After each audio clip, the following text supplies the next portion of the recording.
반갑습니다. 저는 현재 천도교 선도사직을 맡고 있는 주선원입니다.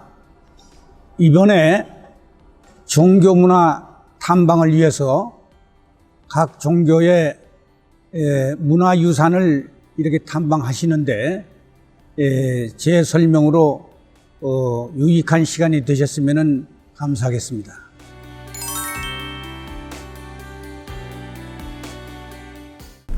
우리 천도교는 우리나라에서 발상한 종교입니다. 서기로 1860년 수은 최재우 선생께서 창시한 종교로서 조선시대 말에 당시에 동학으로 더 널리 알려져 있습니다. 그런 동학이 동학농민혁명을 통해서 약 30만 명의 희생을 당하고 그 동학농민혁명에 참여했던 두목들이 다시 모여서 3.1 독립만세 운동의 33인으로 나서가지고 3.1 독립만세 운동을 하게 됩니다. 그래서 우리나라가 일본으로 하여금 을사늑약이 1905년도에 발생하자 1906년도에 3세 교조이신 의암 손병희 선생에 의해서 구동학의 이름을 근대 종교의 이름인 천도교로 개칭을 하였습니다. 1906년도부터 그 동학이 천도교라는 종교로 명명되어서 오늘에 이르고 있습니다.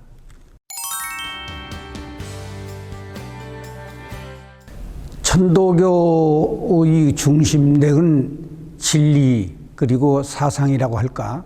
이것은 수은 최재우 선생에 의해서 나오게 된 것인데, 수은 최재우 선생께서 직접 쓰신 이 경전에 의하면 그 경전 중에서도 동경대전 동학론, 후에는 논학론이라고 불리워지는데, 여기에 보게 되면은 학으로 말할 것 같으면 동학이고 도로 말할 것 같으면 천도다, 이렇게 말씀을 하셨어요. 동학과 천도는 학과 도의 양면의 이름을 가지고 있기 때문에 동학이라고 부르든 천도라고 부르든 상관이 없을 것입니다. 그래서 손병희 선생은 동학을 천도교로 만드신 것이고, 이 사상은 수은 최재우 선생께서 하느님은 저 허공의 높은 곳에 별도로 계시지 아니하고 우리 인간의 마음 속에 우리 몸에 모셔져 있는 것이다. 이래서 모실 시자, 하늘 천자, 주인 주자. 그래서 시천주가 주요 사상의 원천이 된다고 할 것입니다.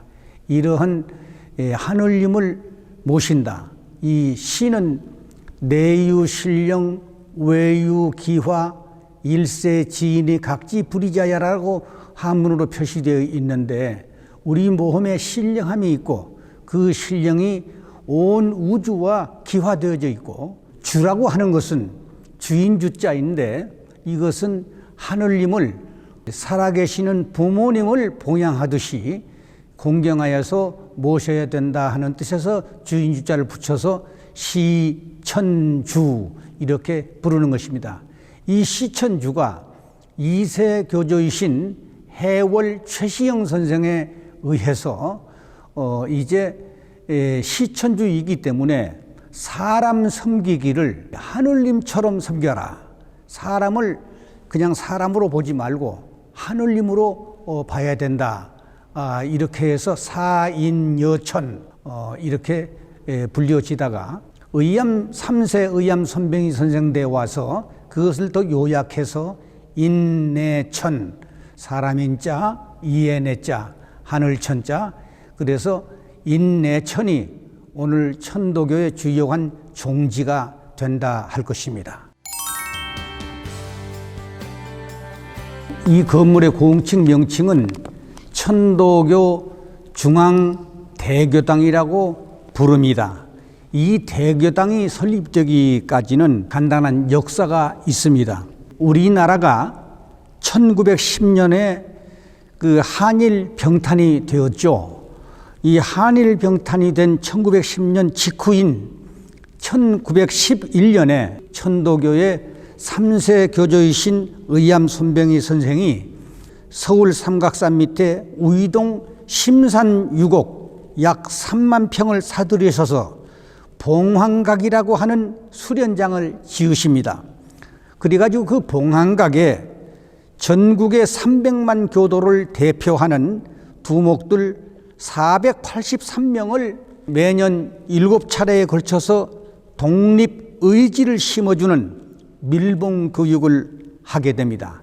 우리 천도교에서는 그것을 이신환성 수련이라고 하는데, 우리의 육신을 성령으로 바꿔라. 그래야 독립운동을 할 수 있다. 이런 뜻이 되겠습니다. 그렇게 교육을 다 마친 뒤에 1918년 4월 5일, 이 4월 5일은 수은 최재우 선생께서 천도 동학을 창시한 날입니다. 그래서 우리 천도교에서는 이 날을 천일 기념일이다 이렇게 부르는데, 이 천도 동학 창명일 날을 기해 가지고 1918년 4월 5일 날 중앙대교당 설립 계획을 결정합니다. 그래서 이곳에 1824평을 매입하고 공사 자금을 마련해야 되는데, 한 가정당 약 그때 돈으로 10원, 지금 돈으로 환산하면 약 한 20만 원꼴 된다고 그럽니다. 총 200억 원의 건설 공사비를 모금을 하게 됩니다. 그 중에 200억 원 중에서 약 60억 원 정도를 바로 이 건물을 짓게 됩니다. 140억 내지 50억 정도가 남지 않습니까? 이 돈은 독립자금으로 쓰기 위해서 깊이 간직을 했습니다. 널리 알려진 일입니다마는 3.1 독립만세운동을 일으키기 위해서 독립만세운동은 천도교만이 해서는 안 된다. 그래서 그때 당시에 가장 큰 종단이었던 천도교 홀로 해서는 아니 되는 것이기 때문에 기독교나 불교, 그때 당시에 모든 종단이 합해져야 한다 해서 그 돈이 상해 임시정부 1호 청사를 매입하는 돈이 됩니다. 그 1호 청사에서 임시정부 수립이 되게 되는 기초가 되었다는 것이 좀 독특한 점이라고 할 수 있습니다.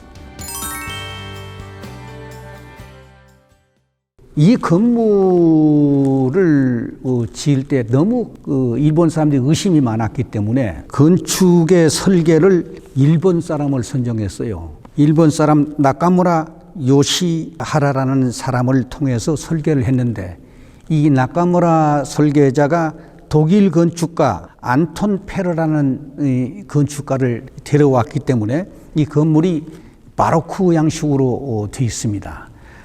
그리고 기둥이 없는 이 특색은 젯 패션 양식을 썼다고 그러대요. 그러니까 좀 독특합니다. 우리나라 건축에서 이렇게 중간에 이 큰 건물에 기둥이 하나도 없이 안전하게 질 수 있다는 것은 매우 어려운 일이었던 것 같습니다. 그래서 이 건물을 처음에 1918년 4월 5일 날 결정을 해서 모금운동을 하고, 그 다음에 준공은 그해 12월 1일, 12월 1일은 아까도 설명을 했습니다마는 구동학이라고 불려지던 의암 손병희 선생이 천도교라고 발표를 하게 됨에 따라서 이것을 나타날 현자, 과거에는 은도 시절이라고 해서 너무 과거 조선 정부에서나 일본 사람들이 우리 동학하는 사람들을 많이 박해하고 죽였기 때문에 이것을 이제는 드러내놓고 한다 해서 나타날 현자 현도라고 해서 12월 초 하룻날을 우리 천도교에서는 동학을 천도로 현도했다 해서 현도 기밀이라고 하는데, 1918년 12월 1일 현도 기념식 날 이 자리에서 이 건물의 기공식이 진행됩니다. 그 당시에 우리 천도교 중앙총부 건물이 어디가 있었냐면은 지금 그 불교의 조계사가 있는 곳이에요. 그쪽 바로 그 근처가 소위 종로구 송현동이었는데 그곳에 보성전문학교가 있었고 보성전문학교가 그때 당시만 해도 천도교에서 운영하던 학교였습니다. 그런데 이 2021년도 2월 28일 날 그 송현동에서 천도교 중앙총부를 이 대교당에 있는 옆 건물로 옮기게 됩니다.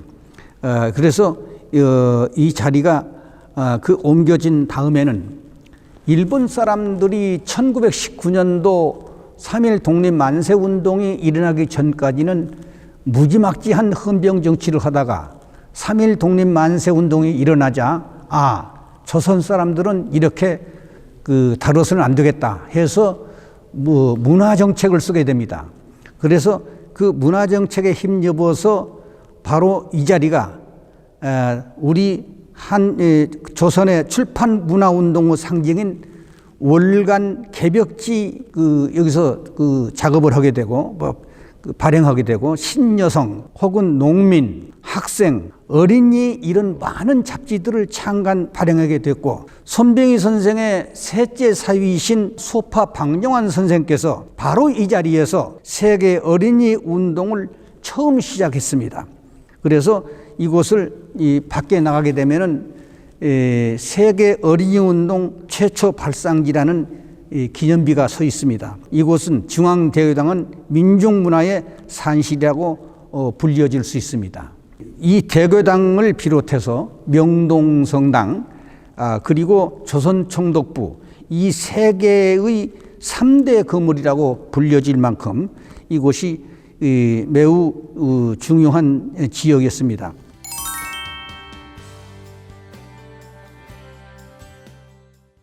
이 건물은 겉에 유리창 위에 이런 무늬 양식들이 좀 독특한데 우리 민족의 상징이라고 할 수 있는 박달나무 꽃을 그리고 무궁화꽃을 여기에 새겨서 지어졌다는 것을 우리가 그런 문양이 새겨 있다는 것을 우리가 볼 수가 있고 그 뒤에 이제 1945년도 우리나라가 광복이 되자 해외에 망명했던 많은 애국지사들이 우리나라에 들어오게 되는데 김구 선생, 백범 김구 선생을 비롯한 많은 애국지사들이 귀국을 하게 되면 맨 처음에 이 대교당을 방문해서 여기서 연설을 했던 유명한 터이기도 합니다. 백범 김구 선생은 귀국하자마자 바로 이 대교당으로 와서 유명한 연설을 남깁니다. 어떤 내용의 연설이냐? 이 천도교 대교당이 없었더라면 상해 3.1 독립운동이 일어나지 않았을 것이고 3.1 독립운동이 없었다면 상해 임시정부가 수립이 되지 않았을 것이고 상해 임시정부가 수립이 되지 않았다면 대한민국 정부가 수립이 안 됐을 것이다. 이런 유명한 연설을 백범 김구 선생이 바로 저 단 위에서 발표를 했던 것으로도 유명합니다. 그 뒤로도 많은 민족 운동의 연설장으로 사용되기도 했고 향후로도 민족 통일과 세계 인류 평화의 전당으로서 민족 정기가 살아 숨쉬는 그런 도장으로서 역할을 해야 할 것으로 생각이 됩니다. 저 뒤에 벽에 붙어 있는 것을 궁울장이라고 그래요. 명칭을 궁울장이라고 그러는데 이 궁울장은 이 밖에는 이제 궁울기가 있어요. 우리는 천도교를 상징하는 그 상징 표시라고 할 수 있습니다. 수훈 최재우 선생께서 천도를 창시를 할 때 맨 먼저 신령령자 영부라는 것을 그리셨는데 그 영부는 어떤 것이냐 하면은 이 우주에는 지극한 기운이 충만되어 있다. 기운으로 이루어져 있다. 그 기운이 약동 불식하는 쉬지 않고 약동하는 어떤 이런 그 형상입니다. 물리학에서도 입자와 파동설이 있는데 이 빛이나 소리도 이 파동으로 전달된다고 그러잖아요. 그래서 이 파동을 상징한다고도 할 수 있습니다. 그래서 궁울 영부의 모양을 상징해서 의암 손병희 선생이 별도로 그 제자들에게 시켜서 천도교의 요즘에 영어로 뭐라고 그럽니까? 심볼이라고도 하고 무슨 배지 양식을 뭐라고 그러죠, 그게. 그런 것으로 해서 기를 만든 것을 궁을기, 그리고 이렇게 저런 걸 궁을장 이렇게 부르죠. 궁을이라는 것은, 궁은 이 활궁자죠. 그 다음에 을은 새을자인데, 사실은 이 상형의 기초는, 궁은 음에서 양으로 왔다가 다시 쉬었다가 양에서 음으로 왔다가 다시 음에서 양으로 왔다. 이것이 계속 연속되는 한 부분을 자른 것이 소위 이 궁궁, 활궁자가 되는 거예요. 그리고 그러니까 음과 양이 번갈아 드는 형상이고, 이 음과 양이 번갈아 드는 형상, 이건 정지 상태고 정의 상태고, 이게 동의 상태, 움직이는 상태가 되면은 이 세을자가 돼요. 이렇게 흐르는 어떤 파동의 형태가 되기 때문에 정의 상태와 동의 상태를 궁을로 볼 수가 있을 것입니다. 그래서 여기 보게 되면은 점을 찍은 것은 태극을 상징하는 것이고, 양 주변에 이렇게 된 것은 궁과 을을 상징한다고 볼 수 있습니다. 그런 궁을장에 대한 설명이 요약된다고 할 수 있겠습니다. 이 자리에 모이게 되면은 마음 심자 고할고자, 심고라고 그러죠. 심고는 마음으로 고하는 겁니다. 천도교의 특색은 기독교처럼 주 기도문을 외울 때 말로 이렇게 외우는 것이 아니고, 우리가 조용하게 마음으로 하느님께 고하는 거예요. 보고하는 겁니다. 우리가 이 자리에 이렇게 모였습니다. 오늘 제가 아무 때 어느 곳에 갑니다. 어느 곳에 다녀왔습니다. 항상 하느님을 내 몸에 모시고 있기 때문에 내 몸과 동시에 하느님이 같이 움직인다고 생각해요. 그래서 하느님에게 고한다 해서 이 자리에 모이게 되면은 개식심고를 하고, 그 다음에 하게 되는 것은 이제 이 열석자 주문이라는 게 있어요. 천도교의 모든 진리를 농축해서 요약시킨 것이 열석자로 된, 열석자 이제는 21자로 된 동학천도의 주문입니다. 이것은 수은 최재호 선생이 직접 쓰신 거기 때문에 지으신 것이고, 하느님으로부터 받으신 것이기도 합니다. 지기, 금지, 원위, 대강, 시천주, 조화정, 영세, 불망, 만사지. 앞에 있는 지기금지, 원위, 대강을 강령주문이라고 그러고, 뒤에 있는 열석자를 본주문이라고 합니다. 그래서 이 대교당에서는 강령주문을 떼고 본주문만을 외죠. 제가 한번 그대로 시행해 보면은 똑같이 음성을 맞춰서 주문 3회 병송 이렇게 하게 되면 3번 하게 돼요. 이것을 시천주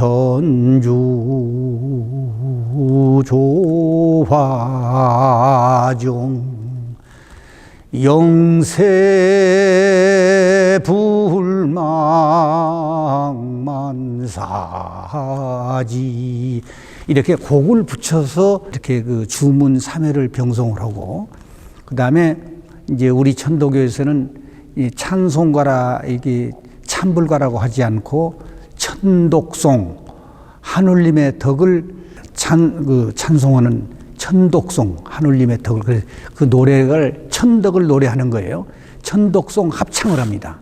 이 대교당이 만들어지면서 신문화 운동이 일어나면서 여러 작곡가들이 작곡을 해서 우리 천도교만의 천독송 곡이 책으로 만들어져 있습니다. 그 중에 한두 개를 골라서 천독송을 부르고, 그 다음에는 이제 수은 최재우, 우리는 대신사라고 그러는데, 수은 최재우 선생께서 쓰신, 과거의 성인들은 예수 그리스도가 돌아가신 지 한 500년 뒤에 성경이 쓰여지고, 석가모니께서 세상을 뜨신 지 여러 백년 뒤에 이렇게 만들어진 것에 비하면은, 이제 이 수은 최재우 선생이 이제 살아계실 때만 해도 많이 문화가 이제 개화가 된 때이기 때문에, 수은 최재우 선생이 직접 쓰신 경전을 읽게 되는데, 순한문으로 된 경전이 있고, 이것은 그때 당시 우리나라가 유교가 지배하던, 성리학이 지배하던 국교로 지배된 나라이기 때문에 그 유생들, 지식인들을 상정해서 그들에게 읽히기 위해서 한문으로 썼고, 또 하나는 순한글로 된 용담유사라는 경전이 있어요.